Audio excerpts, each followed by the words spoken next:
بندہ جس سے پیار کرتا ہے نا، وہ بندہ کبھی کبھی پھر پیار کا فائدہ ناجائز بھی اٹھاتا ہے، کبھی کبھی یہ بھی نقصان لوگ کرتے ہیں۔ پہلی بات تو یہ کہ جب پیار ہو جائے تو اس کا فائدہ جائز بھی نہیں اٹھانا چاہیے۔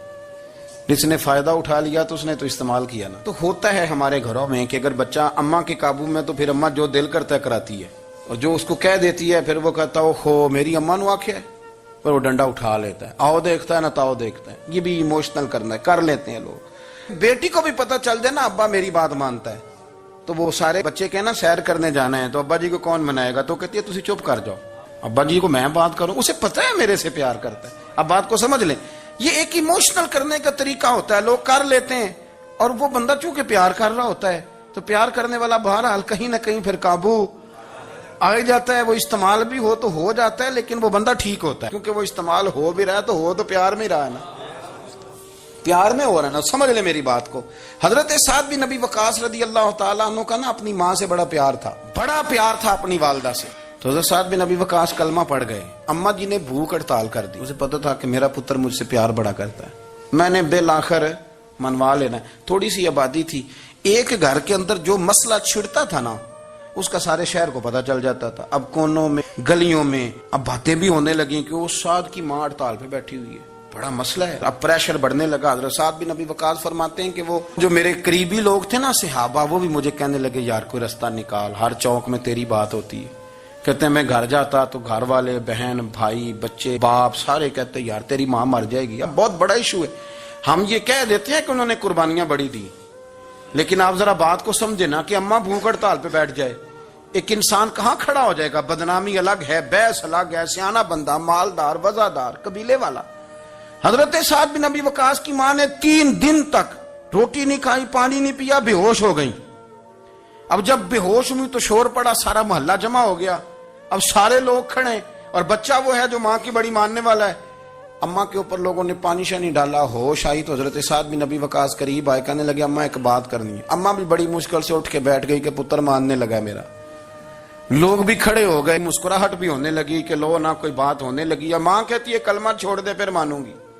حضرت سعد بن ابی وقاص کہنے لگے اماں سن میری بات، 3 دن ہو گئے، مکے کا کوئی کونا کھدرا ایسا نہیں جس میں میری تیری باتیں نہ ہوئی ہیں، اور قبیلے کا، علاقے کا کوئی شخص نہیں، لوگوں نے بڑی باتیں کی، اور لوگ جب باتیں کرنے پہ آتے ہیں پھر اوپر تک جاتے ہیں۔ یہ بھی کہا کہ کیا دین یہ سکھاتا ہے کہ ماں بھوکی مر جائے؟ یہ بھی لوگوں نے کہا، میں نے ہر شے سنی، برداشت کی، اماں اب تو میری بات کان کھول کے سن لے۔ ماں کہنے لگی وہ کیا؟ تو حضرت سعد کہنے لگے پیدا مجھے تو نے کیا ہے، 9 ماہ تیرے پیٹ میں رہا ہوں، روٹی تیرے ہاتھ سے کھائی ہے، تجھ سے زیادہ بہتر مجھے کوئی نہیں جانتا۔ ماں سن تیری کتنی جانیں؟ اماں کہنے لگی 1۔ تو حضرت سعد فرمانے لگے تیری 1000 جان بھی ہو نا تو ایک ایک کر کے ساری نکل جائے تو میں محمد عربی کا کلمہ پھر بھی نہیں چھوڑوں گا۔ ختم ہو گئی بات۔ یہ کیا بات؟ وہ کچا رنگ للاری والا جڑا چڑھدا تے لیندا رہندا، اے عشق تیرے دا رنگ محمد جدوں چڑھ جائے پھر نہیں لیندا۔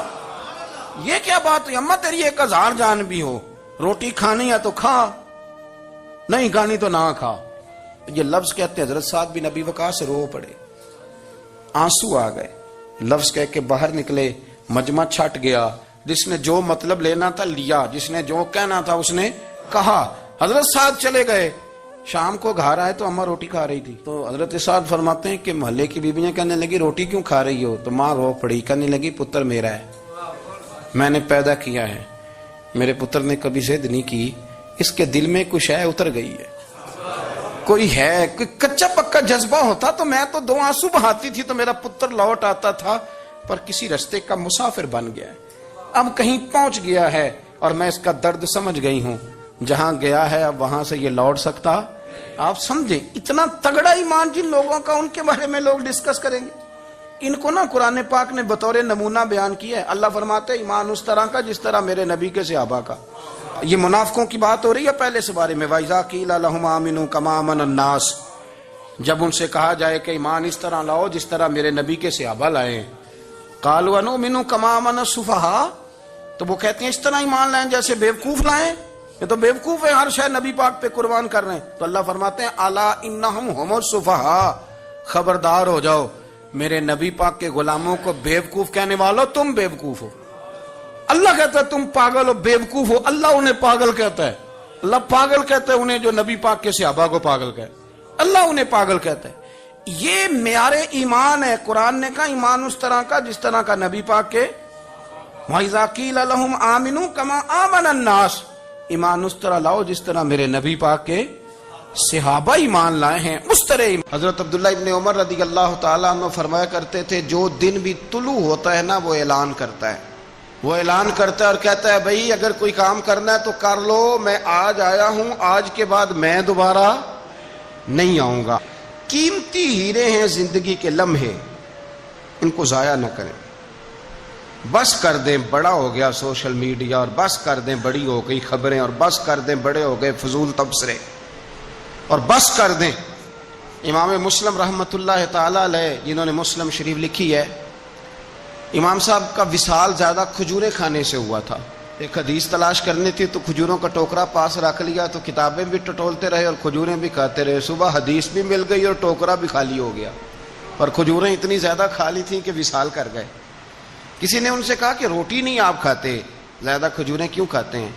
تو آپ فرماتے ہیں میرا کام ہے حدیث تلاش کرنا، میرا کام ہے حدیث کی سند پر بات کرنا، مسلمانوں کو صحیح اسناد کے ساتھ ان کے پیارے نبی صلی اللہ علیہ وسلم کی خوبصورت باتیں ان تک پہنچانا۔ تو فرماتے تھے روٹی کھاؤں نہ تو مطالعے میں فرق آتا ہے، روٹی توڑنے پر بھی توجہ جاتی ہے، پھر سالن لگانے میں توجہ جاتی ہے، تو کھجور جو ہے یہ منہ میں رکھ کے نہ تو پڑھتا بھی ساتھ ساتھ رہتا ہوں۔ تو روٹی کھانے اور کھجور کھانے میں مجھے فائدہ یہ ہوتا ہے کہ کھجور کھاتے کھاتے میرا دین کا کام جاری رہتا ہے۔ اپنے اوقات کو ضائع نہیں کریں۔ آپ وہ کتابیں جو ہمارے بزرگ لکھ گئے وہ ہم سے ساری پڑھی نہیں جا سکتی، ان کے وقت میں برکت تھی، ہم نے بڑا ٹائم ضائع کر لیا ہے، اس کو ضائع نہ کرو۔ ایک تو کوئی چیز فضول نہیں، اپنے اوقات کو بچائیں، جو ٹائم بچ جائے وہ ذکر الہی میں لگا دیں، تلاوت قرآن میں لگا دیں، اللہ کی عبادت میں لگائیں، پڑھنے اور لکھنے میں وقت کو آپ یقین کریں۔ بہت سارے لوگ ہیں فارغ ہیں، کبھی کبھی بڑا اہم اور ضروری کام کرنا ہوتا ہے تو بعض دوست ملنے کے لیے آ جاتے ہیں۔ اب ایک ریسرچ جاری ہے، میں ایک تفسیر کو دیکھ رہا ہوں، مجھے ایک بڑا اہم کام کرنا ہے، ایک دوست ملنے کے لیے آیا ہے اور اس سے پوچھا صاحب آپ کیسے ہیں؟ تو کہنے لگا میں فارغ تھا تو میں نے کہا چلو پیر صاحب کے پاس چلتا ہوں۔ تو میں اس سے یہ کہہ رہا ہوں کہ میاں جب میں فارغ ہوں گا تو تب آپ کو آنا چاہیے تھا نا، آپ اس کو وقت گزارنے کا ذریعہ تو نہ سمجھیں، اور پھر اگر آپ آئے ہیں تو آپ کو علمی بات کریں، آپ کو دین کی بات پوچھیں، میں آپ کے ساتھ ڈسکس کروں۔ آپ اگر آ کے اپنے محلے کے کونسلر کی بات چھیڑیں گے تو نہ وہ ہمارے کہنے سے سیدھا ہوا ہے اور نہ اس نے ہونا ہے۔ تو ہم نے فضولیات میں، ابحاث میں، بحثوں میں الجھ کر ٹائم ضائع کیا۔ پلٹ کے دیکھو زندگی میں کتنا وقت ضائع ہوا ہے، یہ کبھی دوبارہ ہمارے ہاتھ یہ کبھی ہاتھ نہیں آئے۔ میرے نبی پاک علیہ السلام نے فرمایا جنتی کبھی افسوس نہیں کریں گے، پر اس بات پر جنتی بھی افسوس کریں گے کہ یار وہ 4 لمحے ضائع کیوں ہو گئے۔ حضرت عبداللہ ابن عمر گزر رہے تھے تو ایک قبر پر نظر پڑی آپ کی، تو آپ نیچے اتر آئے گھوڑے سے، تو تھوڑا سا سائیڈ پہ مصلی بچھایا اور 2 رکعت نماز ادا کی، پھر سفر شروع ہوا۔ تو آپ کے خادم جو ساتھ تھے وہ عرض کرنے لگے حضور آپ کی اس بات کی سمجھ کوئی نہیں آئی کہ آپ نے گھوڑے سے اترے اور صرف 2 رکعتیں پڑھی اور چل دیے۔ تو آپ فرمانے لگے کہ میں جب گزر رہا تھا تو میرے دل میں خیال آیا کہ یہ جو قبر میں لیٹا ہوا ہے نا، یہ تو ترس گیا ہوگا کہ مجھے 2 رکعتوں کا وقت ہی مل جائے۔ حضرت عبداللہ ابن عمر کہتے ہیں میرے ذہن میں خیال آیا کہ قبر میں لیٹ کے ترس رہا ہوگا کہ مجھے 2 رکعتوں کا، لیکن یہاں تو لوگوں نے میرے بھائی 6 گھنٹے گردنیں تھک گئی موبائل پہ جھکی ہوئی، لیکن محمل اور فضول اور کوئی معنی نہیں اور کوئی مقصود نہیں، اور اس نے یہ کہہ دیا تو اس نے وہ کر دیا، اور اس نے یہ آج کل جو بیماری چلی ہے نا، اس سے سب سے زیادہ نفسیاتی مریض وہ لوگ بن رہے ہیں جن کا تعلق موبائل اور خبروں سے زیادہ ہے۔ اور اگر میں کہہ دوں کہ 90% لوگوں کا تعلق ہے اس کے ساتھ تو میری بات غلط تو نہیں؟ کیونکہ ہر وقت ہم اسی کو دیکھتے رہتے ہیں، ادھر یہ ہو گیا، ادھر وہ ہو گیا، ادھر ایسے ہو گیا، تو وہ چیزیں ہماری نفسیات کو، گھروں کے اندر بیٹھے بہت سارے لوگ بیمار ہو گئے اور ذہنی مریض بن گئے۔ کیوں؟ اس لیے کہ انہوں نے اپنا دل نہ قرآن پاک میں لگایا، نہ تلاوت میں لگایا، نہ اذکار میں لگایا، نہ وظائف میں لگایا، نہ ہماری طبیعت ہے یہ کام کرنے کی، تو الٹا سیدھا سوچ ساچ کے تو ہم الجھ جاتے ہیں۔ یہ گھروں میں جھگڑے زیادہ کیوں ہوتے ہیں کہ بہو ذکر نہیں کرتی اللہ کا، ساس کے خلاف ہی سوچتی رہتی ہے، اور ساس ناراض نہ ہو، ساس و سسر جن کی عمر اب اتنی زیادہ ہو گئی ہے کہ اب اگلا سٹیج دنیا سے جانے کا ہی ہے، وہ بھی اتنی توجہ کرتے ہیں کہ یہ میرا بیٹا کیا آج شام کو مٹھائی کا ڈبہ لایا ہے کہ یہاں وہ بالٹے سیب لایا ہے۔ اگر ساری توجہ ادھر دینی تھی تو اس سے زیادہ بہتر نہیں تھا کہ مسئلے کو وقت دیتے؟ اتنی باریکی سے لوگوں کا خیال نہ رکھیں، اپنا خیال رکھیں۔ سارے لوگ ہی حکمت والے تھے، سارے لوگ ہی شانوں والے تھے، حضور کے ہر صحابی کی بڑی عظمت ہے۔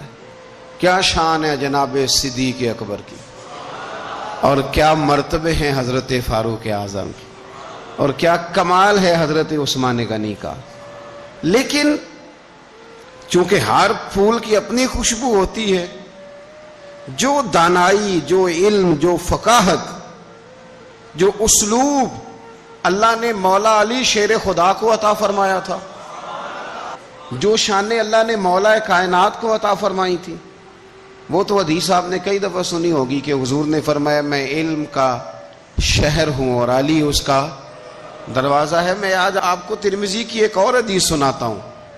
نبی پاک علیہ الصلوۃ والسلام نے فرمایا انا دار الحکمت، انا دار الحکمت، انا دار الحکمت۔ کیا خوبصورتی ہے اور کیا شان ہے میرے نبی پاک کی۔ حضور فرمانے لگے میں حکمت کا گھر ہوں، میں حکمت کا گھر ہوں، انا دار الحکمت وعلی بابھا، میں حکمت کا گھر ہوں اور علی اس کا دروازہ ہے۔ علی اس کا دروازہ ہے، اس گھر کا جو گھر حکمت کا خود رسول پاک کی ذات ہے۔ تو حضرت مولا علی شیر خدا کرم اللہ تعالی وجہ الکریم کو اللہ تبارک و تعالی نے حکمت عطا فرمائی، دانائی عطا فرمائی، اللہ نے شانیں عطا فرمائی، ان کو اللہ تبارک و تعالی نے مرتبوں سے نوازا۔ اچھا ہمارے ہاں یہ بھی ہوتا ہے کہ جو پہلوان آدمی ہوتا ہے نا میدان میں لڑنے والا پہلوان، وہ اکثر سیاںا نہیں ہوتا الا ماشاءاللہ۔ جو کوئی پہلوان جو ہوتا ہے وہ کئی دفعہ عقل مندی والا معاملہ اور فیصلہ نہیں کرتا، لیکن حضرت علی کا کمال یہ ہے کہ ان سے بڑا دلیر بھی کوئی نہیں اور ان سے زیادہ سیاںا بھی کوئی نہیں۔ حضرت علی شیر خدا اتنی شانوں اور مرتبوں والے آدمی تھے کہ دلیری بھی سب سے زیادہ اور عقل بھی۔ حضرت عبداللہ ابن مسعود رضی اللہ تعالیٰ عنہ فرماتے ہیں کہ اگر حکمت کے 10 حصے کیے جائیں نا دانائی کے، تو اللہ نے 9 حصے مولا علی کو عطا فرمائے تھے اور ایک حصہ باقی ساری کائنات کو عطا فرمایا۔ بڑے فہم والے، فراست والے، دانائی۔ ایک بندہ آ گیا، غیر مسلم تھا، تو کہنے لگا میرے کچھ سوالوں کے جواب ہیں پر کسی نے دیے نہیں کبھی۔ پہیلیاں ہوتی ہیں نا کچھ لوگوں کے، سوال اور ہوتا ہے پر پہیلی، تو بعض لوگوں نے پہیلیاں، لیکن جن کو اللہ فہم کی دولت دے نا ان کے سامنے بھی پھر کوئی پہیلی نہیں رہتی، کوئی راز نہیں رہتا۔ تو جب اس نے آ کے بہت بڑا دعویٰ کیا کہ اگر کوئی میرے سوال کا جواب دے تو میں مان جاؤں، تو پھر مسلمانوں نے کہا کہ نہیں، تو نے بڑا ہی دعویٰ کر دیا ہے، تو شے ہی کوئی نہیں، وہاں تو بڑے مان گئے، تو ہمارے ساتھ۔ حضرت مولا علی شیر خدا کے پاس لے گئے تو اس نے بڑے مشکل سوال کیے۔ پہلی بات وہ کہنے لگا آپ مجھے 2 ایسے دوست بتائیں جن میں کبھی لڑائی نہیں ہوئی۔ تو حضرت علی کہنے لگے تو بڑے دعوے کر رہا تھا کہ میں بڑے لمبے سوال پوچھوں گا۔ وہ 2 دوست جن میں کبھی لڑائی نہیں ہوئی وہ جسم اور روح ہیں بھی کٹھے ساتھ رہتے، دوست بھی ہیں، پر کبھی آپس میں لڑائی، بڑے گناہ کرتا ہے جسم پر، روح ناراض نہیں ہوتی، وہ ساتھ ہی رہتی ہے۔ اس کی آنکھیں کھل گئیں، اس کو تو کبھی جواب ہی نہیں ملا تھا۔ کہنے لگا اچھا وہ 2 ایسے دوست پھر بتائیں جن میں کبھی صلح نہیں ہوئی۔ تو فرمایا وہ موت اور حیات ہیں، جب موت آتی ہے تو پھر زندگی باقی، ان کی صلح نہیں ہو سکتی، اکٹھے رہ ہی نہیں سکتے۔ اللہ اکبر۔ وہ کہنے لگا یہ تو کمال ہو گئی، اب وہ ذہن کھل گیا۔ کہنے لگا جی اور پوچھ لوں؟ فرمایا تیرا ہی دعویٰ تھا 2 پوچھنے، میں تیار ہوں، تو 100 بھی پوچھ۔ کہنے لگا وہ بی بی جس نے چند لمحوں میں بچہ پیدا کر دیا، فرمایا یہ بھی کوئی مشکل بات ہے؟ وہ حضرت مریم ہے۔ ایک منٹ میں حاملہ ہوئی تھی، اگلے منٹ میں اللہ تعالیٰ نے انہیں تھوڑی سی تکلیف سے گزارا اور اگلے منٹ میں حضرت عیسیٰ پیدا ہو گئے. کوئی مشکل بات ہے؟ کہنے لگا جی وہ دو چیزیں جو حرکت نہیں کرتی، فرمایا یار جلدی پوچھ، ٹائم نہ ضائع کر، جلدی پوچھ. وہ دو چیزیں جو حرکت نہیں کرتی وہ زمین آسمان ہے. اس نے کہا وہ دو چیزیں جو ٹھہرتی نہیں، فرمایا وہ سورج اور چاند ہے جو حرکت ہی کرتے رہتے. کہنے لگے اچھا وہ بتائیں جی جو کھا تو بڑا کچھ کیا پر پیا اس نے کچھ بھی نہیں. تو حضرت علی فرمانے لگے وہ حضرت موسیٰ علیہ السلام کا عصا ہے، جادوگروں کے سانپ سارے ہی کھا گیا پر پانی کا گھونٹ بھی نہیں پیا. حد ہو گئی. وہ شخص کہتا ہے علی کے جواب نے، مولا علی شیر خدا کے جوابات نے میرے اندر ہیجان پیدا کر دیا. میں نے فوراً کہا بتائیں وہ شخص جو کوئی شے نہیں. تو حضرت علی کہنے لگے جو میرے نبی کا کلمہ نہ پڑھے وہ کوئی شے نہیں. کہنے لگے وہ بتائیں جو بڑی شے ہو. فرمایا جو چاہے کہ اس کی عزت کعبے سے بھی زیادہ ہو جائے اور وہ بڑی شے بن جائے تو وہ محمد عربی کا کلمہ پڑھ جائے. گنجا تھا، کوئی شے نہیں تھی، سر پہ بال بھی نہیں تھے، رویا کرتا. اللہ تعالیٰ نے فرشتے کو بھیجا، تجھے کیا چاہیے؟ تو کہنے لگا بال آ جائیں اور تھوڑا مال آ جائے. فرشتے نے ہاتھ پھیرا تو بال بھی آ گئے تو بکریاں بھی آ گئیں، لائنیں لگ گئیں، مال ہی مال ہو گئی. دوسرے کے پاس گیا، وہ کوڑا تھا، اس کو جا کے کہا کیا چاہیے؟ کہنے لگا شفا ہو جائے اور کچھ اللہ تعالیٰ آسانی کر دے. شفا بھی ہو گئی، گائیں بھی دے دی، بھینسیں بھی دے دی، مال ہی مال ہو گئی. پھر ایک کے پاس گیا، وہ اندھا تھا، تجھے کیا چاہیے؟ اس نے کہا آنکھیں ملنے اور کچھ ساتھ اللہ مال دے دے. اونٹ ہی اونٹ ہو گئے.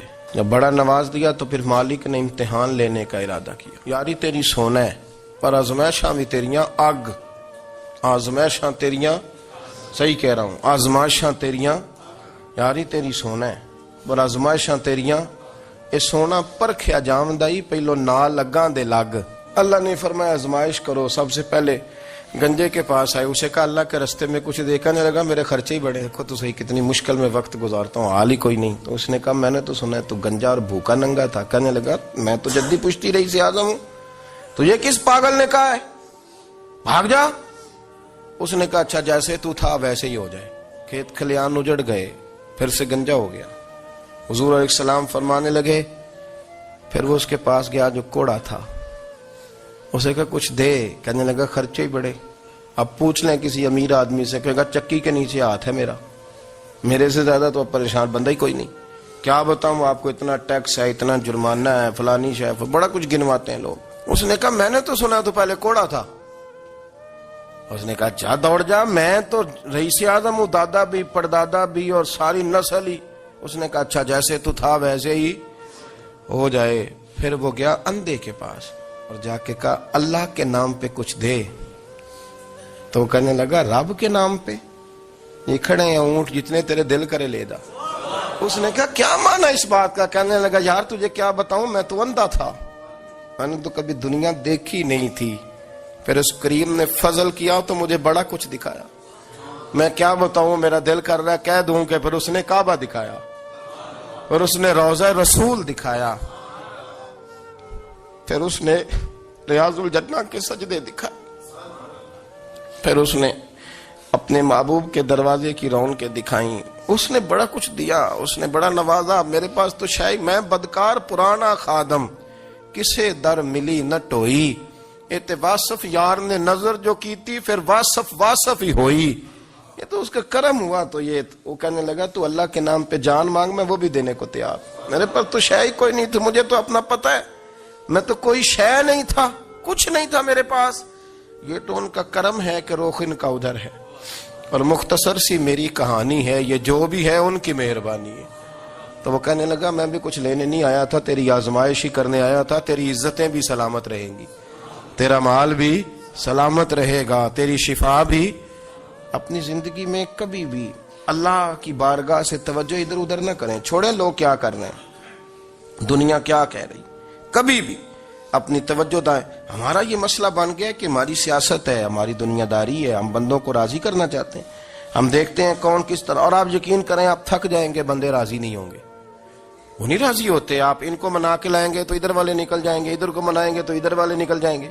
اس چکر سے باہر آئیں، اس رب کو راضی کریں جو فرماتا ہے ان الذین آمنوا وعملوا الصالحات سیجعل لهم الرحمن ودا. فرمایا تو ایمان لانے کے بعد نیک عمل کر، میں لوگوں کے دلوں میں تیری محبت پیدا کر دوں. رحمان لوگوں کے دلوں میں محبت ڈال دے گا، اللہ لوگوں کے دلوں میں۔ اپنی نظر ہمیشہ اپنے رب پہ رکھیں، اتنی لمبی چوڑی دنیا داروں سے امیدیں نہ وابستہ کریں۔ میں نے دیکھا ہے لوگ کاسال ایسی کرتے ہیں، کبھی اس کے دروازے پہ کبھی اس کے دروازے پہ۔ ان چکروں سے باہر آئیں اور اپنے رب کی بارگاہ کی طرف توجہ کریں، استغفار شوق سے پڑھا کریں۔ اور اکیلے میں رئیس المتکلمین مولانا نقی علی خان صاحب رحمۃ اللہ نے لکھا ہے کہ فرعون 500 سال حکومت کر گیا۔ فرماتے اصل وجہ یہ تھی کہ دنیا جب سو جاتی تھی نا تو اوپر چادر لے کے تو مسلح پہ بیٹھ جاتا تھا اور ہاتھ باندھ کے کہتا تھا رب تو ہی ہے، میرا پردہ نہ کھولنا، مالک تو ہی ہے، کرم نوازی کرنا، میری پکڑ نہ کرنا۔ وہ بے ایمان ہو کے اگر 500 سال ہاتھ باندھے تو گزارا کر لیتا ہے، تو ایماندار ہے۔ پر مسئلہ یہ ہے کہ تو رات کو بکل مار کے ہاتھ نہیں نہ باندھتا، تو منت نہیں کرتا، تو استغفار نہیں کرتا۔ توبہ کریں تو بچے رہیں۔ وہ اتنی لمبی حکومت کر گیا چونکہ رات کو کہتا تھا مالک رب تو ہی ہے، لیکن مہربانی فرما، میری پکڑ نہ فرما، تو اللہ نے تو اس کو مہلت دے دی۔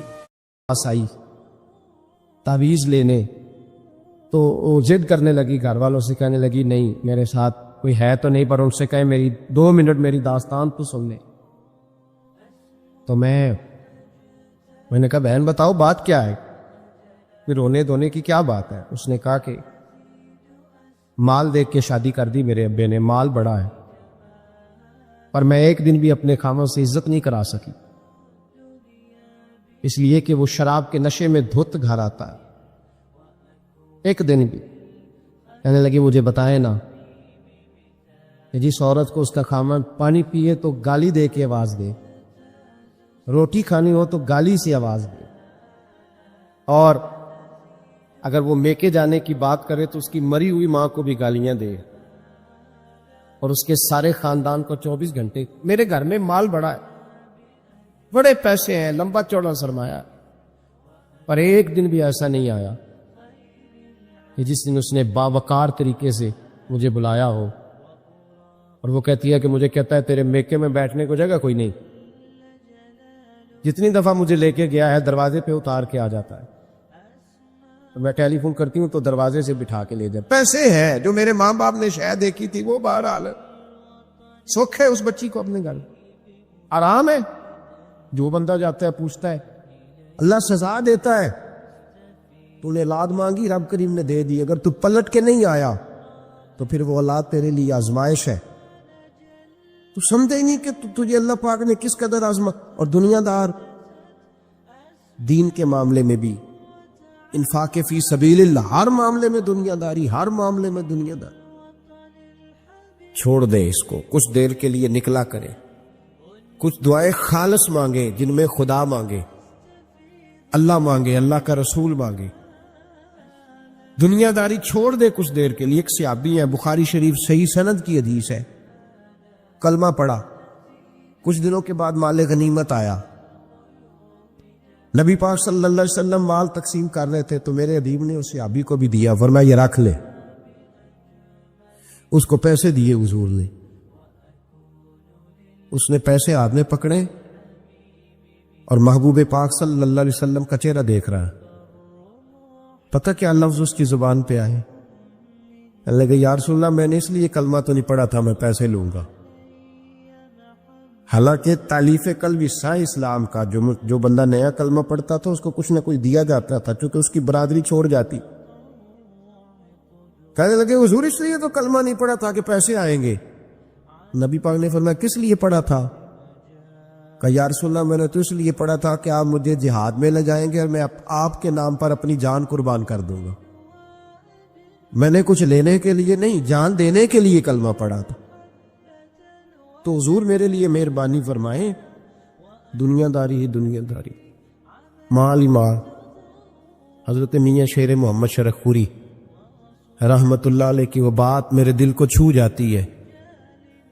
ایک آپ سے شخص آ کے کہنے لگا حضور میں پہلے غریب تھا فلاں جگہ میں نے، ہاں یہ بات بالکل درست ہے کہ شیخ جو کامل ہوتا ہے وہ دعا کرتا ہے اللہ کی بارگاہ میں، یا اللہ یہ میرے پاس آیا تو اسے کوئی کمی بھی نہ رہے، کوئی بھی نہ رہے۔ یہ تو اس کی اپنی درویشی ہے نا کہ وہ یہ بات کہے، تو اپنا رنگ ہے اس کا۔